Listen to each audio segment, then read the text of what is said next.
Estamos de regreso y bueno, un tema que había surgido hace varias semanas, incluso yo diría que meses, recobró fuerza a partir de la semana pasada con esta manifestación de jóvenes madres de familia que han perdido a sus hijos o que los han visto gravemente dañados por lo que ellos llaman una negligente actitud de los médicos en el Hospital Comunitario de Villagrán en Guanajuato. Ya había sido tema incluso nacional.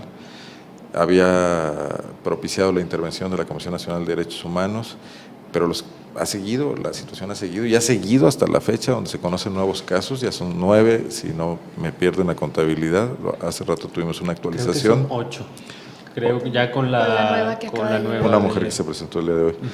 Bueno, terrible. Claro. Y una dependencia de salud del gobierno estatal, la Secretaría de Salud, el Seguro Popular además, que no ha atinado a dar una respuesta, propicia que hoy intervenga ya la Secretaría de Gobierno a través de este coordinador de asesores, Héctor García Cerrillo, que lo mismo sirve para alentar a Martín Negrete a sus negocios inmobiliarios que a otras cosas. Estuvo ahí hoy pidiéndoles a las madres 15 días para darles respuesta. Se ostentó como representante del gobernador, ¿no?, el secretario de Gobierno.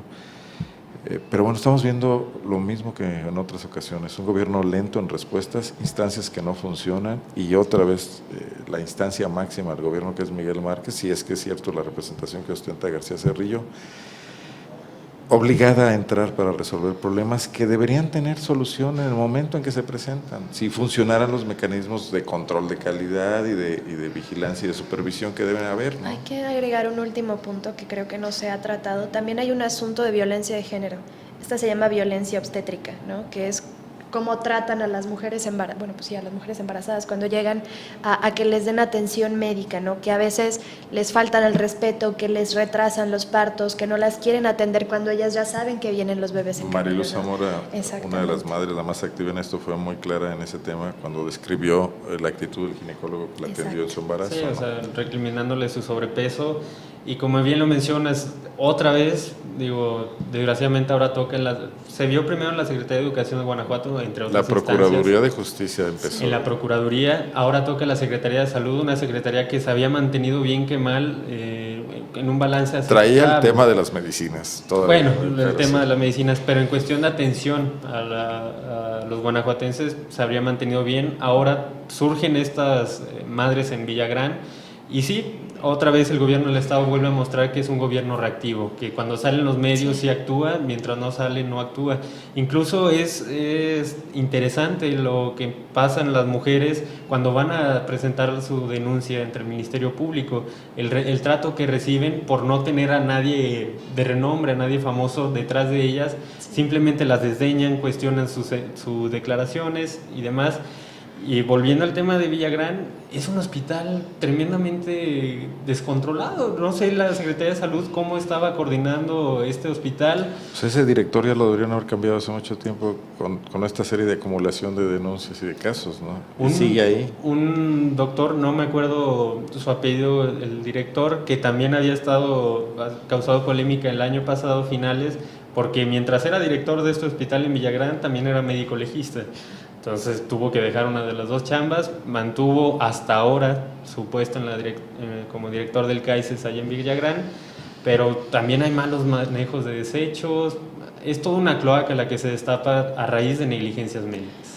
Y son negligencias médicas, y perdón que insista, ¿no?, pero si se van a las instancias que imparten justicia, y les vuelven a tratar mal, les vuelven a hacer interrogatorios largos, y porque era lo que mencionaba justamente Marilu, creo, o Beatriz, son interrogatorios muy largos, son interrogatorios muy cansados y muy agresivos, ¿no?, para una mujer pues que está realmente en una situación de sufrimiento y de dolor, pero siguen presentándose estos casos de violencia pues contra las mujeres en este caso, ¿no?, y también contra los propios bebés que no son atendidos de la manera oportuna. Ahora también estoy buscando el nombre del director. Otro mensaje creo que es equivocado, la reunión que sale hoy, o sea, la Secretaría de Salud, ¿dónde está? ¿Por qué está la Secretaría de Gobierno atendiendo un tema? Marco Antonio Chimal. Marco Antonio, ese mero. ¿por qué está atendiendo la Secretaría de Gobierno un tema que todo le atañe directamente a la Secretaría de Salud? ¿Por qué no el secretario de Salud, Ignacio Ortiz, no se ha pronunciado? ¿Por qué no ha dicho no ha salido, públicamente a decir vamos a poner orden en este hospital? Reconocer un error, porque hay muchos errores que han provocado ya muertes de bebés, claro. Y poner orden, hacer movimientos, y hasta ahora se desdeña y mandan a otras dependencias. Incluso los que han estado saliendo han sido los subdirectores, bueno, particularmente el subdirector de la Secretaría de Salud, ¿no? Subsecretario, perdón. Sí, el Zúñiga, Luis Carlos Zúñiga. Él ha sido el que ha tenido que estar dando la cara por Ignacio Ortiz. Pero igual él atendió a Mariluz Zamora el día de la marcha, estuvo ahí, fue a Villagrán, les pidió un mes de plazo para una nueva investigación. Este mes, bueno, iría una semana apenas del mes pedido. Hoy va el coordinador de asesores de la Secretaría de Gobierno y les pide 15 días para empezar a dar resultados. ¿A quién le hacemos caso? ¿El mes que pide el subsecretario de Salud o los 15 días de los que habla ya la Secretaría de Gobierno como un tema político? ¿Cómo lo están resolviendo? ¿Quieren acallar el escándalo nada más o quieren resolver el problema de salud de fondo? Es lo que es que el gobierno, mira, y quiero pasar al tema de la Secretaría de Educación porque también me parece significativo. Cuando la crisis que se enfrentó por la violencia sexual contra alumnas en León y en Guanajuato por profesores, el hilo tronó por el delegado de León, Francisco Javier Zavala, un operador político ligado a Juan Manuel Oliva, ¿no? Lo echaron para afuera. Y hoy estamos viendo, a 2 meses de aquello, que le dan trabajo a otro operador político ligado a Juan Manuel Oliva como delegado de la Secretaría de Educación de Guanajuato en Dolores Hidalgo. ¿De qué se trata? De compensar las fichas que le quitaron a Juan Manuel Oliva aquí en León y ahora devolvérselas en Dolores Hidalgo. O sea, ¿cómo está pensando el gobernador del estado? Porque son nombramientos del gobernador del estado, resolver temas técnicos si los está mezclando con cuestiones políticas y partidistas. Él dice en la entrevista en la que tú estuviste y que nos pasaste hace un rato, Denise, que será por sus resultados, pero ¿cómo puedes obtener resultados de quien no obtiene el perfil? O sea, están jugando al azar, es como si tú en lugar de contratar a un reportero, contratas a un chavo desempleado de la basura y dices, bueno, por sus resultados, sin denigrar a los chavos de la basura, pero saben hacer otra cosa, ¿no? Claro. Dices, por sus resultados lo voy a medir, pero si el señor no sabe que es una noticia, no sabe que es un lead, un género periodístico, es obvio que no va a tener buenos resultados. ¿Qué sabe Román Cifuentes de educación? Nada en su trayectoria lo vincula a eso, ¿no? Lo que menciona Márquez es que tiene conocimientos administrativos y el puesto es meramente administrativo. El puesto no es meramente administrativo, porque entonces, ¿por qué corrieron a Francisco Javier Zavala de León si solamente su responsabilidad administrativa de pagar cheques? Él ascendió a la directora que estaba acusada de haber protegido al maestro violador en la secundaria 8, a otro puesto precisamente en la SEG, y eso fue lo que le tronó. Entonces no son cargos solamente administrativos, los cargos administrativos vinculados a la educación son educativos, claro. Y el subsecretario de Educación ejerce una función educativa, Daniel Hernández, sus delegados que dependen de él, ya no existe otra estructura. Después del subsecretario, el siguiente funcionario responsable es el delegado y está en una región específica y de él ya dependen los maestros, los directores, los inspectores. Toma decisiones que tienen que ver con el programa educativo, con lo que pasa en las escuelas, con la aplicación de las nuevas leyes, la ley contra la violencia en las aulas, etcétera. Yo no veo que eso sea una mera función administrativa. Me parece preocupante que el gobernador la defina así, ¿no? Lo que el PRI está haciendo aquí en León, el PAN lo está replicando el gobierno del estado.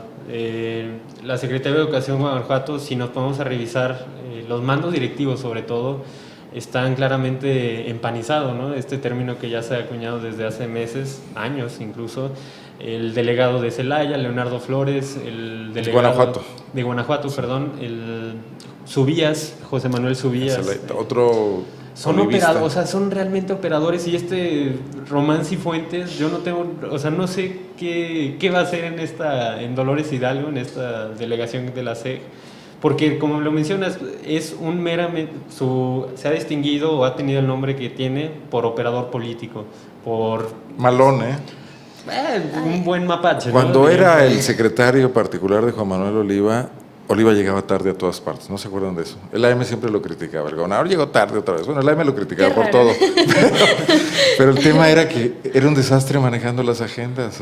Hacían chistes los funcionarios de esa administración por el manejo de agendas de Román Cifuentes.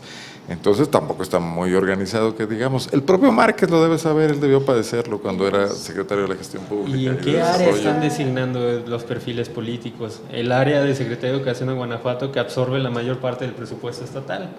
Nos está faltando ¿Qué tan preocupante es? Una variable importante, ¿no? Que es, ya va a ser 2015 y ya están acomodando operadores políticos en puestos clave.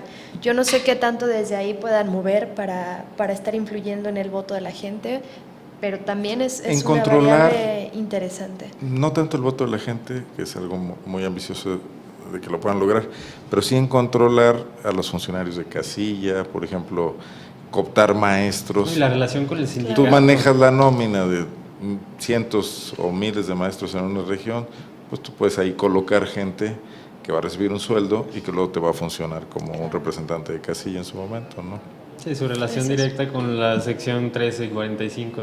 O colocar panistas que luego votan en las asambleas municipales y dentro del padrón panista. Hay muchas maneras, ¿no? Digo, se la saben de todas. Bueno, preocupante pues porque servicios básicos del gobierno como salud y educación están metidos en estos temas donde yo los apreciaría como síntomas. No va a una crisis general.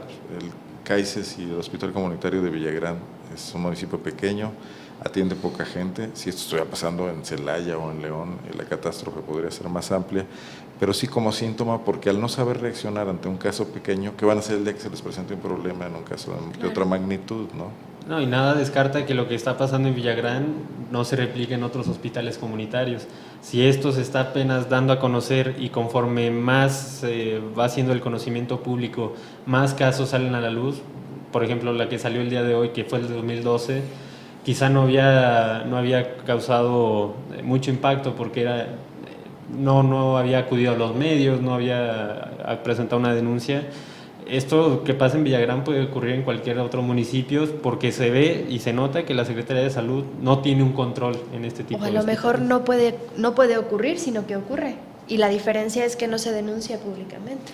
También es ese asunto. Y ya antes de terminar, yo no quisiera pasar por alto el tema que denunció Mariluz Zamora aquí hace un momento vía telefónica, de un regaño o una advertencia o un consejo, si lo tomamos bien, que le hace la subprocuradora de los Derechos Humanos de Celaya, Margarita Camacho, pidiéndole que ya no se meta en líos, porque Marilú ha tomado un poco el acompañamiento de estas mujeres que le acuden a ella en vista de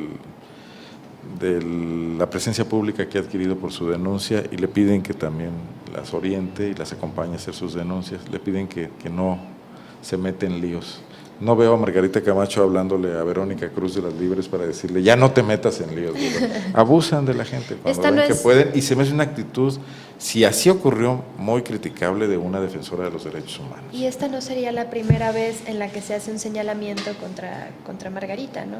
Justamente ahorita antes de entrar platicábamos, ¿no? De Bárbara Varela que fue violada y que fue secuestrada en su propio vehículo hace unos meses, y ella también denunció que en la Subprocuraduría de Derechos Humanos de Celaya la trataron mal, ¿no? Entonces estamos viendo como situaciones recurrentes. Así es. Bueno, ahí lo dejamos y habrá que investigarlo con Gustavo Rodríguez Junquera, que está pasando ahí con su personal.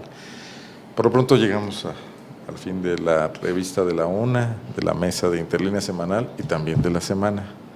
Nos vemos el próximo lunes en punto de las 13 horas. Muchas gracias, acompáñenos por favor, descanse el fin de semana. Yo le agradezco a mis compañeros Denise Hernández y Fernando Velázquez. Ya regresa Javier Bravo la próxima semana. No lo hemos extrañado mucho, pero qué bueno que descanse. Gracias, pásala bien.